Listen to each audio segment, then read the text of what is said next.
मामला सामने आया। हनी ट्रैप में फंसा यूपी पुलिस का जवान, आरोपियों की तलाश में गया था, जवान खुद फंस गया। धर्मांतरण गैंग की महिला ने श्रीकांत को फंसाया। श्रीकांत से बदलकर हारिश रखा गया नाम। मस्जिद में ले जाकर नमाज पढ़ने का दबाव बनाया गया।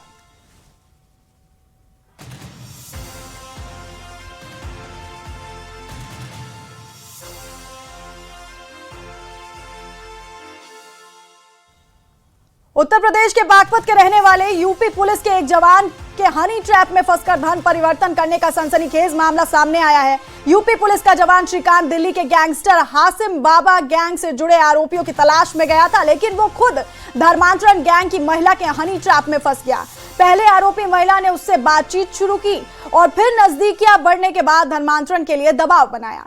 पीड़ित पुलिसकर्मी का दावा है कि उसका धर्म परिवर्तन कराया गया और उसका नाम श्रीकांत से बदलकर हारिश रख दिया गया।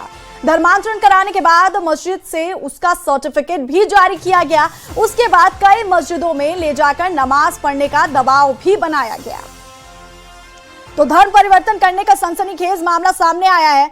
बागपत के रहने वाले यूपी पुलिस के एक जवान के हनी ट्रैप में फंसकर धर्म परिवर्तन करने का यह सनसनीखेज मामला सामने आया है। आरोपियों की तलाश में यह जवान गया था और खुद फंस गया।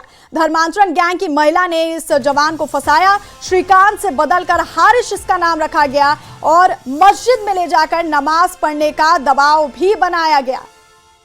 तो यूपी पुलिस का जवान श्रीकांत दिल्ली के गैंगस्टर हाशिम बाबा गैंग से जुड़े आरोपियों की तलाश में गया था, लेकिन वो खुद धर्मांतरण गैंग की महिला के हनी ट्रैप में फंस गया। पहले आरोपी महिला ने उससे बातचीत शुरू की और फिर नजदीकियां बढ़ाने के बाद धर्मांतरण के लिए दबाव बनाया। पीड़ित पुलिसकर्मी का दावा है कि उसका धर्म परिवर्तन कराया गया और उसका नाम श्रीकांत से बदलकर हारिश रख दिया गया। धर्मांतरण कराने के बाद मस्जिद से उसका सर्टिफिकेट भी जारी किया गया। उसके बाद कई मस्जिदों में ले जाकर नमाज पढ़ने का दबाव भी बनाया गया।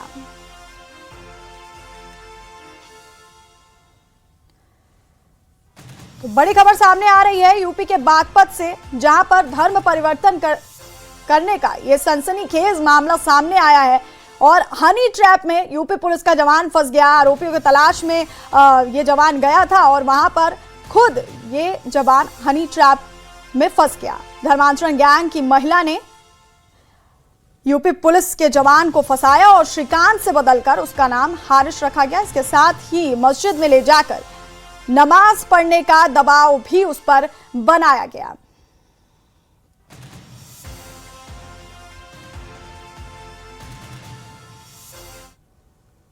और हैरान करने वाली बात यह है कि इस मामले को लेकर जब पीड़ित पुलिसकर्मी ने बागपत के खेकड़ा थाने में केस दर्ज कराया तो पुलिस ने उस पर कोई कार्रवाई नहीं की और खेकड़ा सीओ ने आरोपियों को क्लीन चिट दे दी। सभी आरोपियों को क्लीन चिट देकर चार्जशीट कोर्ट में पेश किया। तो इस पूरे मामले को लेकर के जब पीड़ित पुलिसकर्मी थाने पहुंचा तो और थाने में केस दर्ज कराया तो पुलिस ने कोई कार्रवाई नहीं की और खेकड़ा सीओ ने आरोपियों को क्लीन चिट दे दी और सभी आरोपियों को क्लीन चिट देकर चार्जशीट कोर्ट में पेश कर दी।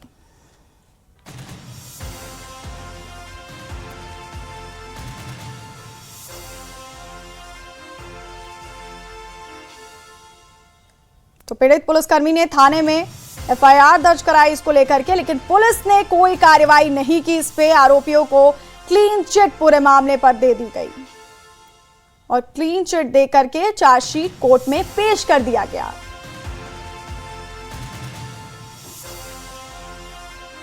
धर्मांतरण गैंग के आरोपियों के खिलाफ कार्रवाई नहीं करने के बाद पीड़ित कांस्टेबल ने सरकार से इंसाफ की गुहार लगाई है और इस धर्म परिवर्तन गैंग के लोगों का साथ देने वाले पुलिसकर्मियों के खिलाफ भी एक्शन लेने की मांग की गई है। कांस्टेबल ने आरोपियों के खिलाफ कार्रवाई न करने पर इच्छा मृत्यु की मांग की है। जी बताइए, जो आप शुरुआत में क्या कर रहे थे, किस गैंग के पीछे लेकर?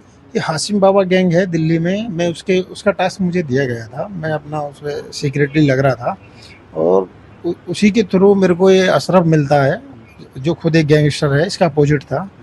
और ये मुझे महिला से मिलवाता है जो इन्होंने प्रेम जाल में फंसा कर मुझसे पैसे भी लिए जाते हैं। महिला क्या नाम है? महिला का हिना नाम है, मुबस्सरीन और फिना मुबस्सरीन नाम है और ये मूलतः नजीबाबाद के रहने वाले हैं।